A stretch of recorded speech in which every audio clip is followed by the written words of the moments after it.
మేము మొదటి నుంచి చెప్తున్నాం, ఇందులో బండి భగీరథ్కి ఎంత పాత్ర ఉన్నదో బండి సంజయ్ గారికి కూడా అంతే పాత్ర ఉన్నది, సంగప్ప గారికి కూడా అంతే పాత్ర ఉన్నది. ఇదేదో మేము బండి సంజయ్ గారి మీద కోపంతోనో లేకపోతే సంగప్ప గారి మీద కోపంతోనో చెప్పడం లేదు, దయచేసి గుర్తుపెట్టుకోండి. ఫస్ట్ తల్లి ఇచ్చిన కంప్లైంట్లో వీళ్ళిద్దరి పేర్లు ఉన్నాయి. అదే విధంగా తల్లి రిలీజ్ చేసిన ప్రెస్ నోట్లో కూడా ఈ రెండు విషయాలు ఉన్నాయి. అదే విధంగా వీళ్ళు మెజిస్ట్రేట్ ముందర ఇచ్చిన వాంగ్మూలంలో కూడా బండి సంజయ్ గారి పేరు, సంగప్ప గారి పేరు ఉన్నది. కామన్ సెన్స్ ఏం చెప్తుంది? ఏ ఇన్వెస్టిగేటింగ్ ఆఫీసర్ అయినా ఒక నిందితుడిని అరెస్ట్ చేసినప్పుడు అతనితో పాటు ఎవరైనా సహా నిందితులు ఉంటే ఆ సహా నిందితులను వాళ్ళ అడ్రస్లు మీకు తెలిస్తే వాళ్ళను వెంటనే మీరు ఎగ్జామిన్ చేయాలి.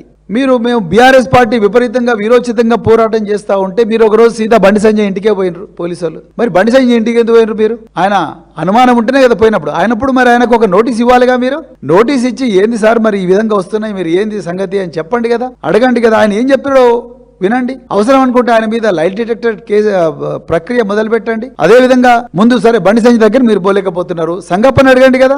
సంగప్పను డైరెక్ట్ పిలిపించి, సంగప్ప ఏంది నువ్వు బండి సంజయ్ ఇంటికి బాధితురాలని వాళ్ళ అమ్మను వాళ్ళ నాయనను వీళ్ళ ముగ్గురిని తీసుకొని పోయినావు అని అడగాలిగా. అది కూడా అడగలేదు. సో మా ఆయన ఓపెన్ గా బాధ్యత తిరుగుతూనే ఉన్నాడు. సిరిసిల్ల పోయి ఏంది మీ ఎస్పీ ఏమనుకుంటాడు, ఏం నిలుగుతున్నాడు, మా మీటింగ్లో కూడా వస్తలేడని డైరెక్ట్ ఆయన పంచులు ఇచ్చుకుంటూ పోతూనే ఉన్నాడు. మన సంగప్ప అయితే వచ్చి డైరెక్ట్ కేకే కట్ చేసిండు బీజేపీ ఆఫీస్లో. అంటే నేను వాళ్ళు ఏదో జైలుకు పోవాలంటలేను, వాళ్ళు జైలుకు పోవాలన్నా లేదా అనేది చట్టం నిర్ణయిస్తుంది. కానీ కనీసం ఒక కేంద్ర హోంశాఖ సహాయ మంత్రి కొడుకు నిందితుడైనప్పుడు బాధితురాలు ఈయన పేరు బాజాప్తా చెప్తున్నప్పుడు అడగాల్సిన కనీస ధర్మాన్ని కూడా మీరు పాటించడం లేదు.